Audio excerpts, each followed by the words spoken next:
देखते ही देखते दवा पीर बन गई, लाखों के वास्ते तकदीर बन गई। सदियाँ गुजारी हैं हमने, सदियाँ गुजारी हैं हमने। यूँ ही महावीर की बात करते करते एक रोशनी ऐसी उठी कि महावीर बन गई। सदियों से हम शास्त्र पढ़ते आए, जो बड़े गर्व से कहते हैं पहुँचे चांद सितारों तक, जो बड़े गर्व से कहते हैं हम पहुँचे चांद सितारों तक, जो अभी शांति संदेश छोड़कर आए नव के द्वारों तक, वे हमें बताएं कि सचमुच कितने स्नेह के भूखे हैं जो चांद सितारों तक पहुँचे। भाई के हृदय छूते हैं, भाई के हृदय छूते हैं।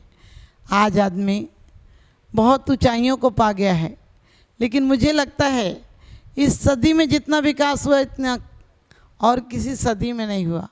लेकिन इस सदी में जितना हिरास हुआ इतना हिरास भी कभी नहीं हुआ, क्योंकि हम शारीरिक रूप से, हम भौतिक रूप से हमने विकास किया है, हम अध्यात्म की नज़र से गिर गए हैं, हम मानसिक रूप से गिर गए हैं। हमने भौतिक विलासता का विलास किया है, आत्मिकता का ह्रास किया है। हम मानसिक रूप से बहुत विक्षिप्त हो गए हैं, क्योंकि ऊपर से यदि सुखी होना हो, बाहर से सुखी होना हो तो भौतिक पदार्थ चाहिए, लेकिन अंदर से यदि सुखी होना है, वास्तविकता शाश्वत सुख चाहिए, तो वो हमें अंदर से सुखी बनाता है, वो हमारा अध्यात्म। अध्यात्म का मतलब ये नहीं है कि आप खाना छोड़ दीजिए, अध्यात्म का मतलब ये नहीं है कि आप बहुत दिन भर माला जपिए। अध्यात्म का मतलब है कि आप अपने आप को परमात्मा की तरह बनाने में लगिए, परमात्मा की नकल नहीं, अपने आप को परमात्मा बनाने का प्रयास कीजिए। क्योंकि जो परमात्मा बनाता है वह परमात्मा भी कैसे बना है। हम भक्तामर में पढ़ते हैं कि यदि उन भक्तों से क्या लेना, उन सेठ साहूकारों से क्या लेना जो अपने भक्त को भक्त रहने देते हैं, भगवान नहीं बनाते हैं। दुनिया के हर संप्रदाय, दुनिया का हर धर्म भक्त को भक्त रहने लेता है, दुनिया का हर धर्म भक्त को भक्त रहने देता है। एक जैन शासन ऐसा है कि भक्त को भगवान बना देता है, और भक्त जब जब जाता है ऐसा तादात्म्य हो जाता है उसका परमात्मा से कि वो अपने आप को परमात्मा में लीन समझ लेता है। उसे सांसारिक वस्तुओं की कोई परवाह नहीं होती है। और हमें भी कोशिश यही करना है। आज लोग धर्म के लिए कुछ भी खर्चा करते तो कहते फिजूल खर्ची है। मैं कहती हूँ वो फिजूल खर्ची नहीं है जो तुम सांसारिकता के लिए करते हो। लड़की के हाथ पीले करना होते हैं तो आप एक कटोरी हल्दी से भी पीले कर सकते हैं। उसके लिए इतना बड़ा आयोजन क्यों करते हैं? क्योंकि तुम्हारी राग में, तुम्हारी विलासता में तुम्हारा आकर्षण है। तुम सोचते हो वो जरूरी काम है, उसके लिए बहुत दिखावा करते हो, बहुत शोरगुल मचाते हो, बहुत बड़ा आयोजन करते हो। लेकिन यदि तुम्हें मंदिर में जाप करना हो, विधान करना हो, बोले सीधे सीधे कर लो, क्या ज़रूरत है। मैंने कहा तुम्हारे जैसे ख्याल होते तो भगवान का समोसरण नहीं लगता, क्योंकि एक चौकी पर बैठा देते और दरी पर लोग बैठ जाते, उपदेश सुन लेते। लेकिन ये हमारा बहुमान है, हमारा उल्लास है, हमारा उनके प्रति नमस्कार का भाव है, उनके प्रति समर्पण का भाव है, जिससे आपको प्रेम होता है। जो आपका आदर्श होता है उसके लिए आप जीवन लुटाने को भी तैयार हो जाते हैं, आप जीवन देने को तैयार होते हैं, उसके आगे जान की कोई कीमत नहीं होती है। इसी प्रकार से जो धार्मिक व्यक्ति होता है वो कहता है कि सब कुछ तुम्हारे चरणों में है, जीवन हो, तन हो, धन हो, मन हो, सब तुम्हारा है, और तुम्हारी जगह नहीं लगाऊंगा तो कहाँ लगाऊंगा। इसलिए वो धन को सार्थक कर देता है, मन को सार्थक कर देता है, जीवन को सार्थक कर देता है। और जो भौतिकवादी व्यक्ति है वो आज शादियों में, अय्यासगिरी में, कहना चाहिए डिस्को में, डांस में और डिनर में करोड़ों रुपया फूंक देता है। क्या है, रात की शादियों में कितना खर्च होता है आपका? उस शादी का खर्चा ना आपके बेटे के पल्ले आता है, ना आपकी बेटी के पल्ले आता है, और ना आपके संबंधी के पल्ले आता है। वो फिजूल खर्ची है। लेकिन दिन दिन आज फिजूल खर्ची और बढ़ती जा रही। हमारे वो दिन याद करो जब कोई इमरती लड्डू पेड़े लेके आता था तो लोग जल्दी से उसको खा लेते थे, जो थाली में होता था, जो पत्तल में होता था उसे खा लेते थे, और बड़े आनंद विनोद से सब लोग खा खा के एक दूसरे को मनाते थे, तू भी खा ले, इसको दे दो, उसको दे दो। और जो परोसने वाला आता था वो भी कहता था एक और लो, एक मेरी तरफ से ले लो। आज क्या जिंदगी हो गई, इतनी अवनति हो जाएगी सोचा नहीं था।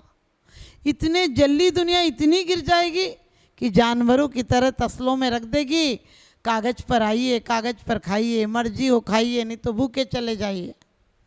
अब क्या, अब कांच की प्लेटें रहती हैं, खा लो, नहीं खाओ तो और मर्जी, भूखे मरो, कोई पूछने वाला नहीं है। जबकि तुलसी जी भी कहते हैं, आवी नहीं आदर नहीं, नैनन नहीं सने, और तुलसी वहाँ न जाइए कंचन वर्ष में। आव नहीं हो, आदर नहीं हो, मनुहार नहीं हो, मान सम्मान नहीं हो, आपके आने पर मुस्कान नहीं हो तो वहाँ मत जाना। लेकिन आजकल आदमी सच धज कर तो इतना जाता हूँ, देखने वाला कोई नहीं बचता है, और तंदूर पे खड़े रहते हैं लोग ऐसे भिखारी की तरह, एक मुझे दे, मुझे नहीं दिया उसको दे दिया, और एक दे और एक दे, ऐसे भिखारियों की तरह खड़े रहते हैं। चाट पकौड़ी के ठेलों पर ऐसी भीड़ लगी रहती है काउंटरों पर, जैसे तुमने जन्म खाया ही नहीं। अरे कुछ तो मर्यादा रखो, किसी के यहाँ भिखारी भी जाता है वो मांग कर फिर जाकर साइड में खाता है, तुम किसी के यहाँ जाकर भीख मांग कर खाते हो। ये परंपराएं, ये कुरीतियाँ हैं।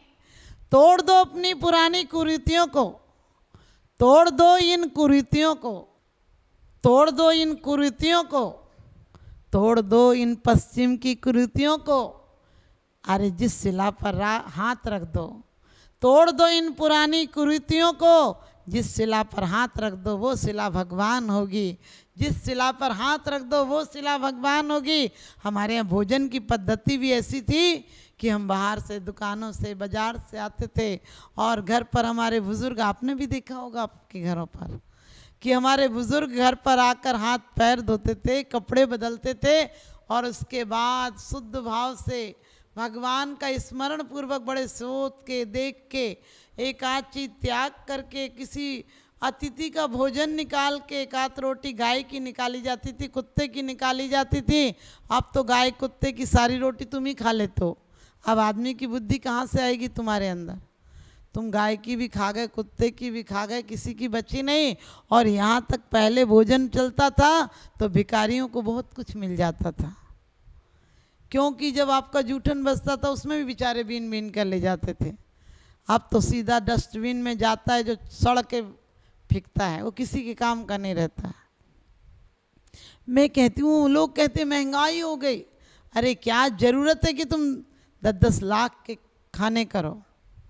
आज भी जितने में एक शादी का खाना होता उतना पूरा शहर खा सकता, उतने खाने में हम प्यार मोहब्बत लाएं, घर पर बनवाएं, सब लोग मिलकर बनाएं और मिलकर खाएं। आज दुनिया बदल जाएगी, आज फिर से प्रेम आ जाएगा। परमात्मा कोई माला और जाप में नहीं आता है। परमात्मा जब दिल खुला होता है, तुम समर्पित होते हो, तो आपने देखा होगा परमात्मा का, आपके अंदर से परमात्मा शक्ति आ जाती है। हारे को हरि नाम कहते हैं, राम भरोसे जे रहें पर्वत पर हरियाएं। भगवान के भरोसे रहते हैं, उनके एक ना एक दरवाजे खुल जाया करते हैं। आज हम स्वार्थ से मंदिर आते हैं। आपने देखा होगा, आप अपने दोस्ती में भी स्वार्थ रखेंगे तो लोग कहते दिमाग खराब होता है, आती जब मांगने आ जाती है। और परमात्मा से तुम रोज रोज मांगने चले जाते हो, शर्म नहीं आती है? तुमसे वो क्या संबंध बनाएंगे ऐसे भिखारी से?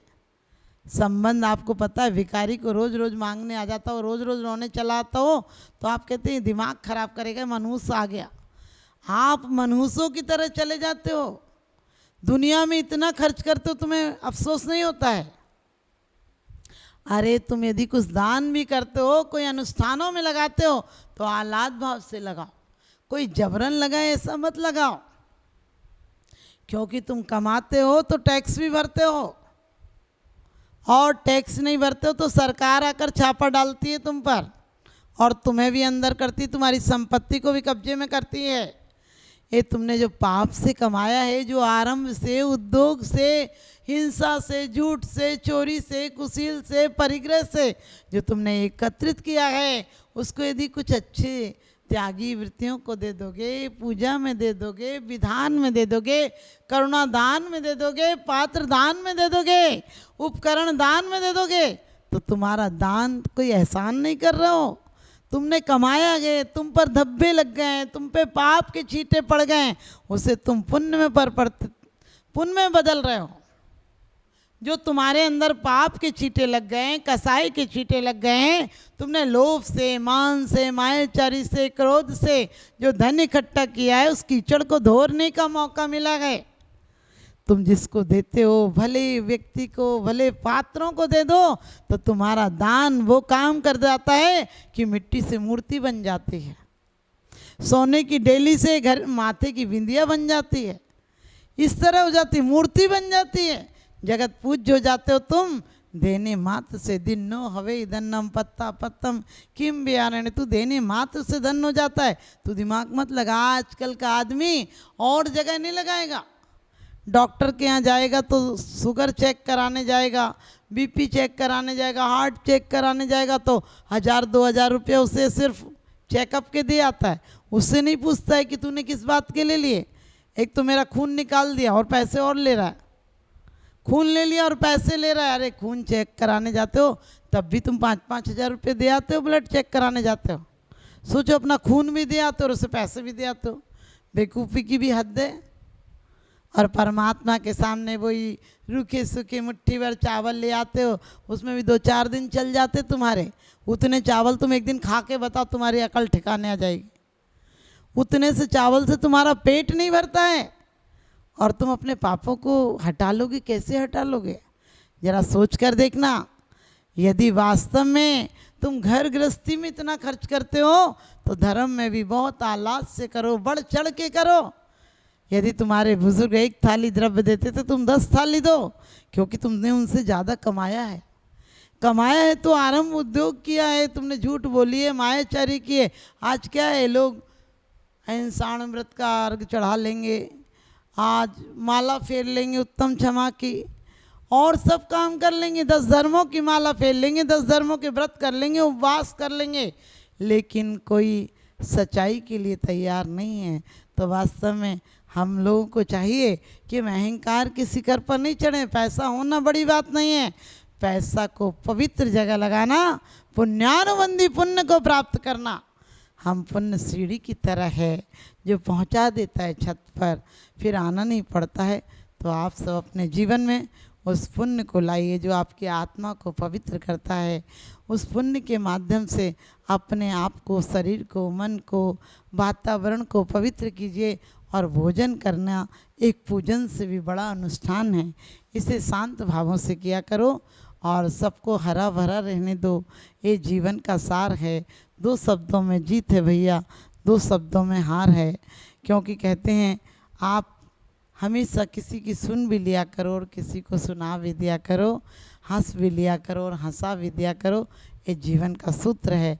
आप सभी इस जीवन के सूत्र को अपनाएं और सिर्फ भौतिकता के माध्यम से अपने आप को ऊंचा नहीं समझें।